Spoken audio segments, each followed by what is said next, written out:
After the Boston Tea Party, it's important to look further back in time.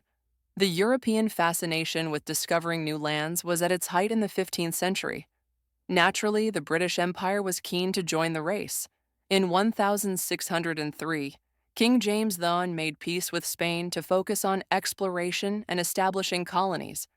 This shift in attention and strategy was crucial, and soon after, the first permanent English settlement was founded in America. Have you ever wondered how significant this initial step was? Yes, Jamestown, settled in 1607, was an important starting point not just for the British, but for people seeking a new life. It was a place full of promise and hope. Immigrants from various parts of Europe came to this new world, seeking better opportunities. Some came to escape uncertain futures back home. This mixture of ambitious individuals, thrill-seekers, and even released prisoners helped shape the new society in exciting and unexpected ways. Absolutely. Those early settlers laid the groundwork for what would become 13 distinct colonies by the 18th century. These colonies, away from the conflicts and chaos of Europe and Asia, began to develop their own identity and governance. This distance from the old world allowed them to experiment with new forms of self-governance and community, free from direct oversight. But with this newfound growth came increasing friction with British rule. That's true. The colonies began their journey towards democracy early on, creating systems of self-rule. However, as they thrived, tensions with Britain started to rise. The increasing imposition of British laws and taxes felt unfair to many colonists who were now used to a good degree of independence. It was this growing desire to have a say in their own future that would eventually push them towards open conflict with Britain. As we delve further into the events leading to the American Revolution, it's crucial to understand the oppressive measures that the British Empire enforced after the costly 7 Years' War. To offset the financial debt from this war, Britain imposed heavy taxes on the American colonies. This era saw the introduction of several taxes that burdened the colonies, causing widespread dissatisfaction. Such measures sowed the seeds of discord that would later foster revolutionary fervor. Indeed, the financial strains on Britain necessitated a draconian approach to colonial governance, catalyzing a series of events that led to resistance. The Albany Congress in 1754 was an early attempt to unify the colonies. By 1774, the Continental Congress gathered with a more explicit aim. The colonies began to envision a future marked by self-determination. Central to this movement was the adoption of the slogan E pluribus unum, symbolizing the strength derived from unity. The colonial unrest reached a crescendo with the enactment of the Townshend Acts, a series of laws that strained the colonial economy further. People viewed these acts as outright aggression on their autonomy. As a result, tensions boiled over in what became known as the Boston Tea Party, a defiant stand against British control. This act of resistance signaled a shift from peaceful protest to more direct opposition, setting in motion a series of events that would change colonial ambition into rebellion. Absolutely. The Boston Tea Party wasn't just about tea. It was a dramatic statement of defiance. Following this event, the desire for independence intensified. Colony after colony was swept up in a wave of rebellious spirit. This period was marked by an increased willingness among colonists to challenge British military might. The shift from individual acts of protest to collective armed conflict was inevitable, leading to a complex and strategic path toward independence. So, when we think about the start of the American fight for independence, we must begin with the man who became a central figure, George Washington. He took command of the Continental Army with a strong will and vision, but it wasn't easy at first. The army he was leading faced many challenges and achieved only limited successes in the early stages. Washington and his men had much to learn about warfare, and they needed every bit of fortitude and determination to continue their struggle.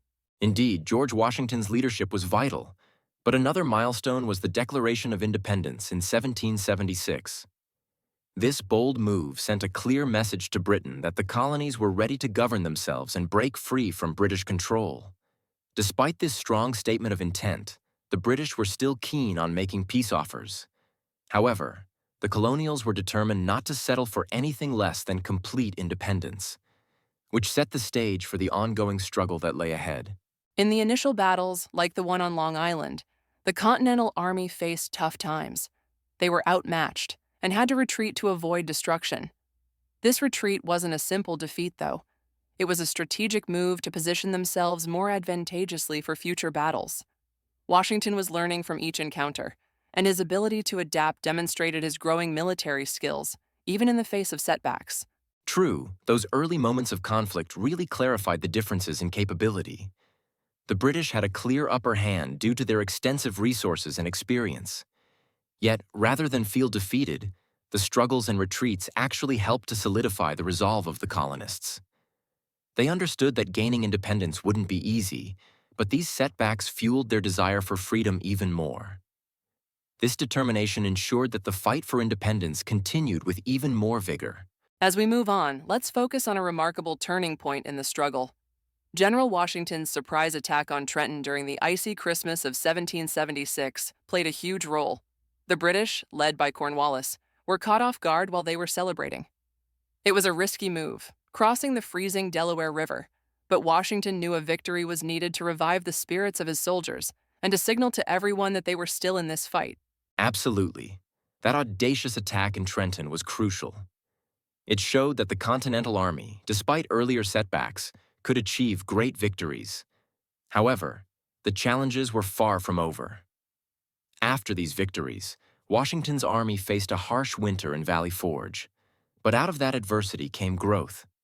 It was during this time that Washington invited the experienced Prussian officer, Baron von Steuben. His arrival marked a turning point in improving the skills and discipline of Washington's troops. Indeed, Baron von Steuben's intense training transformed the Continental Army. His drills and training were rigorous, focusing on maneuvering and effective use of weapons. By the time of the Battle of Monmouth in 1778, Washington's forces had become significantly more capable. Monmouth stood as a testament to the enhanced abilities of the American troops. The outcome wasn't a clear victory, but it proved that the revitalized army could stand its ground against the British, paving the way for future successes. The Battle of Monmouth marked a significant demonstration of the new American resilience. Yet, to sustain this momentum, securing European support was essential. Fortunately, in 1778, France officially entered the war as an ally of the colonies. This shifted the balance tremendously. The French brought additional forces and resources, fundamentally altering the dynamics of the conflict. With France's involvement, the Continental Army gained much-needed support, proving to be a game-changer in their fight for independence. So it was France's entry into the war that really turned the tide towards American victory. Their involvement wasn't just about sending troops. It was also about providing essential resources that the struggling Continental Army desperately needed. When the French formally joined the conflict, it bolstered the morale of the American forces immensely. It was a game-changer, making it clear to the British that they were not just fighting a group of rebellious colonies, but a well-supported international alliance. Yes, and we should also highlight the impact of Spain and the Netherlands joining in. Their financial and naval support put additional pressure on the British forces. As the colonies continued to push the British northward, the world watched with growing interest and support for this colonial uprising.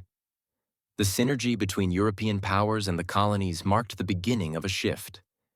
This support was crucial, both in terms of military aid and the global attention it brought to the fight for independence. Yorktown will always stand out as the decisive moment in this struggle. The siege, lasting over a month, ended with a significant British loss. General Cornwallis, once confident in his stronghold, found himself trapped by highly coordinated American and French forces. The surrender of over 7,000 British soldiers was more than just a military defeat. It was a symbolic end to British hopes of maintaining control over the colonies. This victory at Yorktown was a testament to the strength and perseverance of the Continental Army, along with their European allies. Absolutely, Yorktown was pivotal. It paved the way for the Treaty of Paris in 1783, where Britain recognized the United States as an independent nation. With this treaty, a new era began, not just for America, but for the world.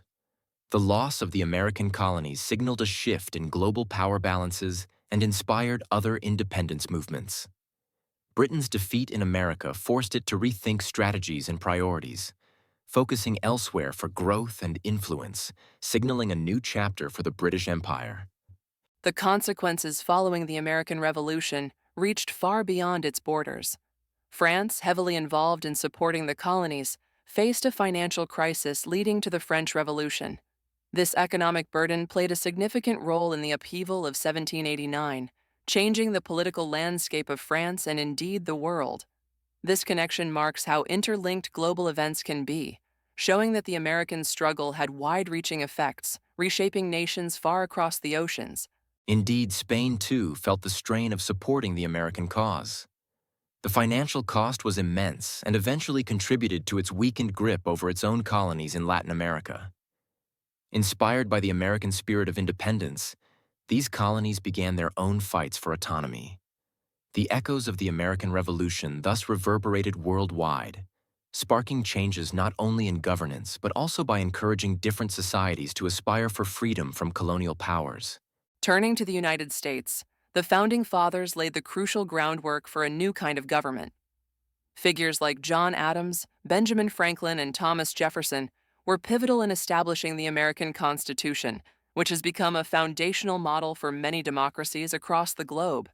Their efforts in framing a government that emphasized liberty and justice have inspired numerous countries to adopt similar principles, marking an enduring legacy that continues to shape political ideologies worldwide.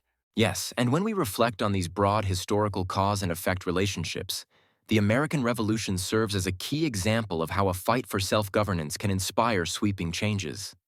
Its ideals spread globally, influencing movements of independence and reform. The story of America's birth is more than just an isolated historical event. It's a testament to the power of people to effect change. It's a narrative that continues to be relevant, echoing the importance of liberty and equality in our world today. Indeed, the story of the American Revolution is just a chapter in the world's rich history. We hope you've enjoyed this journey through the past with us. If you're intrigued to learn more about history and its impact on our present and future, please like, comment, and subscribe to stay updated with our upcoming episodes. Your support helps us bring more engaging content to you.